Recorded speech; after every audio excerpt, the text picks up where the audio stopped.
विडंबना ये है कि मैं तबला अच्छा बजाता हूँ और तुमने कहा हमारे यहाँ नौकरी तो फुटबॉल खेलने की है, और तुम्हारे पैमाने भी हैं कि जो फुटबॉल खेल लेता वही खिलाड़ी है, गुल्ली डंडा वाला खिलाड़ी नहीं है, कंचे वाला नहीं है और ना कुश्ती वाला है। तुम्हारे पैमाने ये हैं कि जो फुटबॉल खेलेगा वही अग्रणी है। तो भाई तबला बजाता है, कबड्डी खेलता है, उसको फुटबॉल में आ गया तो वह अग्रणी है, कलेक्टर बन गया तो अग्रणी है। अगर वह अच्छी बांसुरी बजाता तो वह अग्रणी नहीं है। तो पैमाना गलत हो गया। जैसे शिक्षा की व्यवस्था है, उन्होंने कहा लेडीज की शिक्षा, हाँ आओ स्कूल, फिजिक्स पढ़ो, केमिस्ट्री पढ़ो, मैथ पढ़ो, बायोलॉजी पढ़ो, और फिर शादी हो जाए तो काम होम साइंस का करो। Women's education has become man oriented, और आपने बढ़ने के पैमाने मान लिए कि अगर तुम हमारे जैसी शिक्षा में अग्रणी हो तो तुम अग्रणी, नहीं तो पिछड़े। तो जो आदमी खाना बनाने में निपुण है, जो आदमी कपड़ा बनाने में निपुण है, जो सोने के आभूषण बनाने में निपुण है, जो आदमी जूते बनाने में निपुण है, वो पिछड़ा कैसे हो? और कल तक जब 250 रुपये का जूता बिकता था तो वो पिछड़ा है, लेकिन वही जूता अगर 12,000 का बिकने लगे तो अगली जाति का भी दुकान उसकी। तो 12,000 के जूते आप चमड़े के हाथ से बने हुए के जहाँ दिक्कत होगी वहाँ बेचोगे तो वो कैसे पिछड़ा हो जाएगा? तो आपके पैमानों ने उसके काम का कीमत कम आंकना शुरू कर दिया, अपनी दादागिरी से उसको कम रखा, और आज आप कह रहे हैं कि प्रतिनिधित्व नहीं।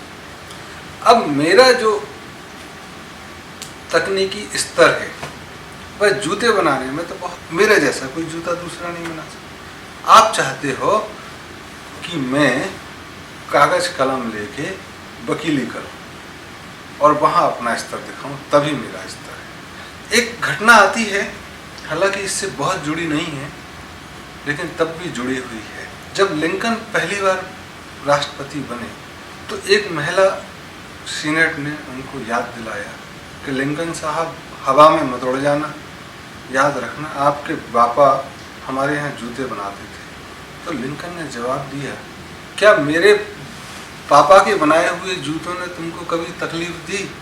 क्या पैर को काट?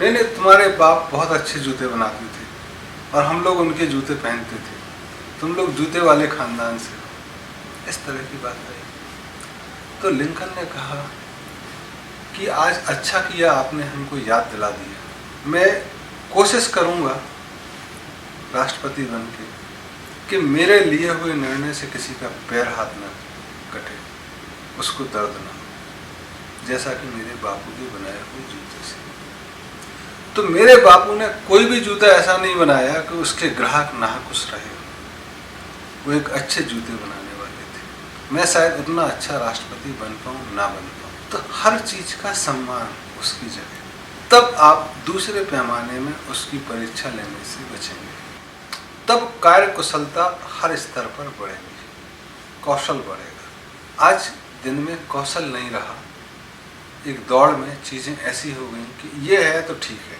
तब स्पेशलाइजेशन की कमी हुई, जनरलाइजेशन ज़्यादा हुआ, और जहाँ स्पेशलाइजेशन है उसको आपने नंबर 2 या नंबर 3 या नंबर 4 की कैटेगरी। आज तुम देखो सब दूर गंदगी नज़र आती है, पॉल्यूशन की बात आती, शहर गंदे, और सारे पार्षद से लेकर प्रधानमंत्री तक कहते हैं हम सफाई अभियान चलाएंगे। गांधी जी चश्मे से दी सफाई का स्पेशलाइजेशन, और सफाई के पैसे तो आप ढंग से दे नहीं रहे हो, ना समाज सम्मान कर रहा है उनका, तो मैं क्यों सफाई करूं?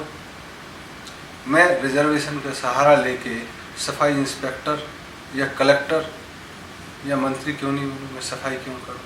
अगर सफाई का भी सम्मान होता तब ना मैं सफाई करता अच्छी तरह से, तब फ्लोर क्लीनिंग के साथ साथ में एक कोशिश करता कि दीवार भी एक दिन साफ हो हफ्ते में, ट्यूबलाइट और पंखे भी एक दिन साफ हों, पर्दे भी 1 महीने में धुलें।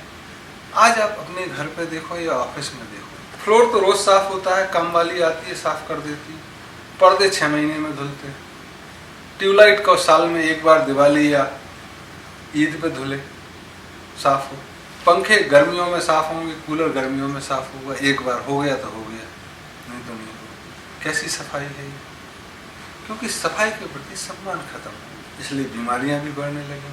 चमड़े के प्रति सम्मान खत्म हो गया, तो आप प्लास्टिक के जूते पहनने लगे। आप थोड़ी देर बैठ जाए किसी आइसोलेशन में, आपकी बॉडी आयनाइज्ड हो जाती है। आयनाइज्ड हो गई तो कुछ दिक्कतें तो होंगी ना, आए कोई मेटल छुओगे तो करंट मारेगा, चमड़ा सड़ता रहता है, गिद्ध खत्म हो गई। तो ये हर चीज़ का सम्मान जब आप खत्म कर देंगे, कुछ गिने चुने का है, तब आप चाहोगे कि उसमें आ जाए। प्रश्न यह नहीं है कि सब सेक्टर में नजर आए रिजर्वेशन से, प्रश्न ये हो गया कि बाकी सेक्टर खत्म हो गए और कुछ ही सेक्टर में वो जो दिख रहे हैं वहाँ आप उनका पैमाना मान रहे हैं। तो अगर बचाना है सारे सेक्टरों का, सारे सेक्टर समग्र विकास करना है, तो जो आपके पैमाने हैं वो बदलने होंगे और दूसरे जगह भी कमोबेश इज्जत के साथ पैसा और पोजीशन दोनों देनी है। तब सिर्फ दिमाग का ज्ञान देने वालों को ज़्यादा पैसा नहीं मिलेगा, फर्श साफ करने वाले को, दीवार साफ करने वाले को, ऐसा देखना होगा। तब हो सकता है कि झाड़ुएँ नई नई बनने लगें, सफाई के पैमाने बदलने लगें, नाली साफ करने के तरीके बदलने लगें, नाली बनने के तरीके बदलें और बीमारियां कम होने लगें। हर रोज़ मच्छर मारने की गोली लगानी ना पड़े, नए नए इंजेक्शन लगाने नहीं पड़े, कभी सार्स के कभी स्वाइन फ्लू के, सफाई रहे। तो रिसर्च लैब में बैठ के स्वाइन फ्लू का इंजेक्शन बनाना महान हो सकता है, लेकिन स्वाइन फ्लू ही ना फैले ये ज़्यादा महान होना चाहिए। इसके लिए सफाई जरूरी है और सम्मान।